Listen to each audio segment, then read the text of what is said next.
ভারত মাতা শিব শক্তি অবতার। আজকের মহাবাক্যের তারিখ 20শে আগস্ট 1965। প্রিয় বাচ্চারা, সন্ন্যাসীদের তোমরা বোঝাতে পারো যে পাবন গৃহস্থ ধর্মে সুখ তো তোমরা দিতে পারো না। তোমরা তো স্ত্রীদেরই বিধবা বানিয়ে চলে যাও। তোমরা গৃহস্থকে পবিত্র আবার কি করে বানাতে পারো? এই কাজ তো এক পতিত পাবন শিব বাবারই। রেকর্ড: চেহারা দেখে নেড়ে প্রাণী। মিষ্টি মিষ্টি প্রিয় বাচ্চারা এই গানের একটি লাইন শুনল যে হৃদয়রূপী দর্পণে দেখো কতটা পাপ আর কতটা পুণ্য করেছ। পাপ আর পুণ্য হৃদয়রূপী দর্পণে বিচার করা যায়, তাই না? এ তো হলোই পাপ আত্মাদের দুনিয়া। তোমরা আলোকপ্রাপ্ত করেছ, তাই বুঝতে পেরেছ। সবাই বলে যে আমরা পাপ আত্মা। পুণ্যাত্মা তো এখানে কেউ হতে পারে না। পুণ্য আত্মাদের দুনিয়া সত্য যুগকে বলা হয়। এখানে পুণ্য আত্মা কোথা থেকে আসবে? পাপই করতে থাকে, কারণ রাবণ রাজ্য। নিজে বলেও, হে পতিত পাবন এসো। আমরা জানি যে ভারত পুণ্য আত্মাদের খণ্ড ছিল। কেউই পাপ করত না। বাঘে গরুতে একসাথে জল পান করত। ক্ষীর খণ্ড ছিল। বাবাও বলেন যে বাচ্চারা ক্ষীর খণ্ড হও। তমপ্রধান দুনিয়াতে পুণ্যাত্মা কোথা থেকে আসবে? এখন বাবা আলোক প্রদান করেছেন। তোমরা জানো যে আমরা শতপ্রধান দেবী দেবতা ছিলাম। তাদের মহিমা হল সর্বগুণ সম্পন্ন। আমরা নিজেরা ওনাদের মহিমা করে থাকি। বলে যে আমি নির্গুণ, আমার মধ্যে কোনো গুণ নেই।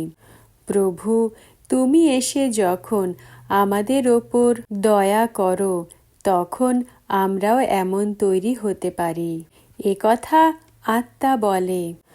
আত্মা বুঝতে পারে যে আমরা এই সময় পাপ আত্মা। পুণ্য আত্মা তো দেবী দেবতারা, যাদের পূজা করা হয়। সবাই গিয়ে দেবতাদের চরণে মাথা নত করে। সাধু সন্তরাও তীর্থযাত্রায় যায়। অমরনাথ, শ্রীনাথ দ্বারে যে থাকে। তো এখানে হলো পাপ আত্মাদের দুনিয়া। ভারত পুণ্য আত্মাদের দুনিয়া ছিল যখন লক্ষ্মী নারায়ণের রাজ্য ছিল। তাকে বলাই হয় স্বর্গ। মানুষের মৃত্যু হলে বলে দেয় যে স্বর্গে গমন করেছে, কিন্তু স্বর্গ কোথায়? স্বর্গ যখন ছিল তখন তো সত্যযুগ ছিল। মানুষের মনে যা আসে তাই বলে দেয়, বুঝতে কিছুই পারে না। স্বর্গে গমন করেছে, তাহলে নিশ্চয়ই নরকে ছিল। সন্ন্যাসীদের মৃত্যু হলে বলে দেয় যে জ্যোতি জ্যোতিতে মিলিয়ে গেছে, পার্থক্য হয়ে গেল, তাই না?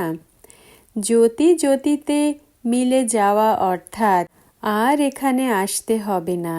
তোমরা জানো যে আমাদের আত্মাদের নিবাস স্থানকে বলা হয় নির্বাণ ধাম। বৈকুণ্ঠকে নির্বাণ ধাম বলা হবে না।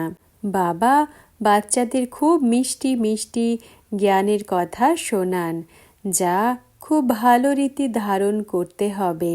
তোমরা জানো যে বাবা এসেছেন আমাদের বৈকুণ্ঠের রাস্তা বলে দিতে, রাজযোগ শেখাতে, পাবন দুনিয়ার মার্গ বলে দিতে, গাইড হয়ে ফেরত নিয়ে যেতে।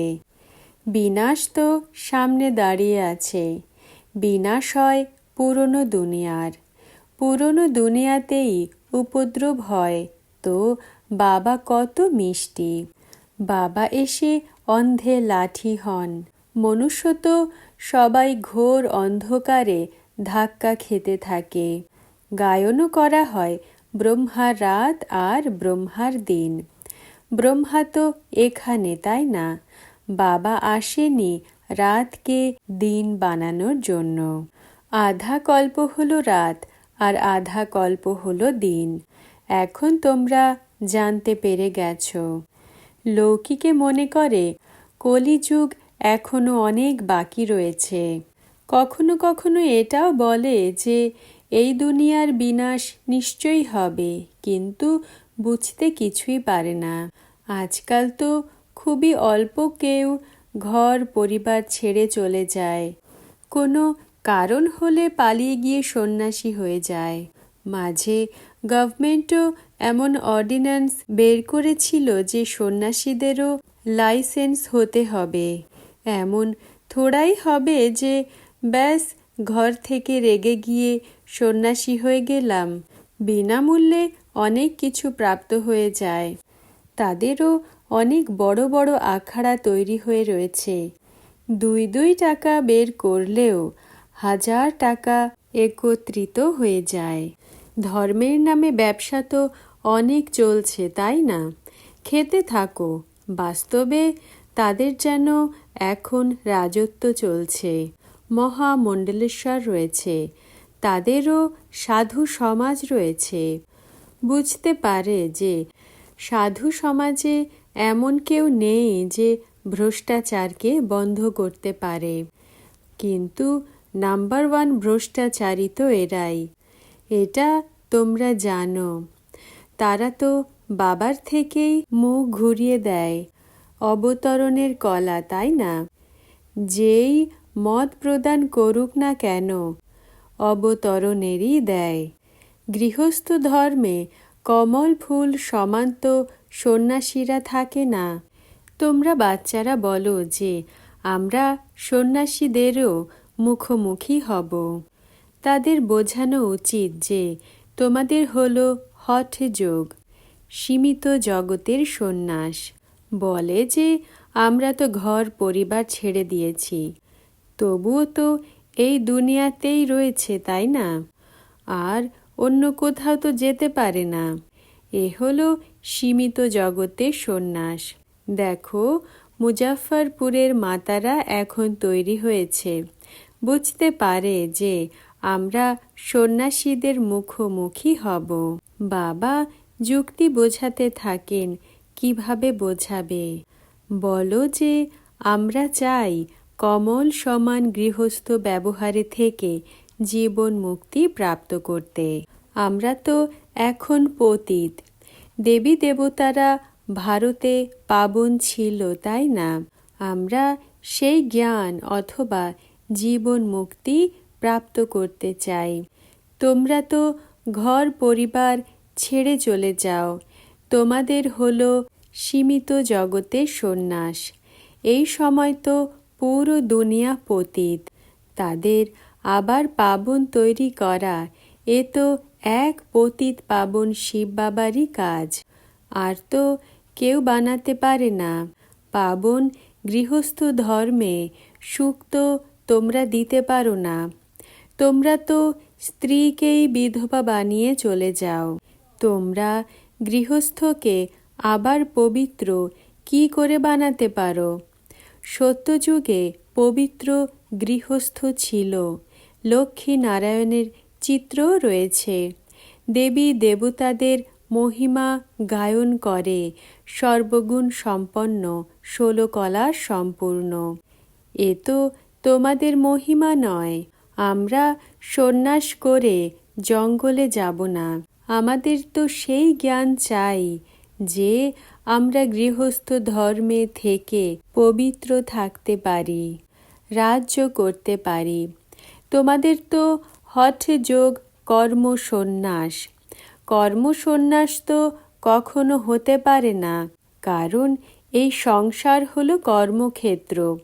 এখানে কর্ম বিনা তো 1 সেকেন্ডও কেউ থাকতে পারে না। কর্মসন্ন্যাস অক্ষরই ভুল। আমাদের এ হলো কর্মযোগ, রাজযোগ। আমরা সূর্যবংশী দেবী দেবতা ছিলাম।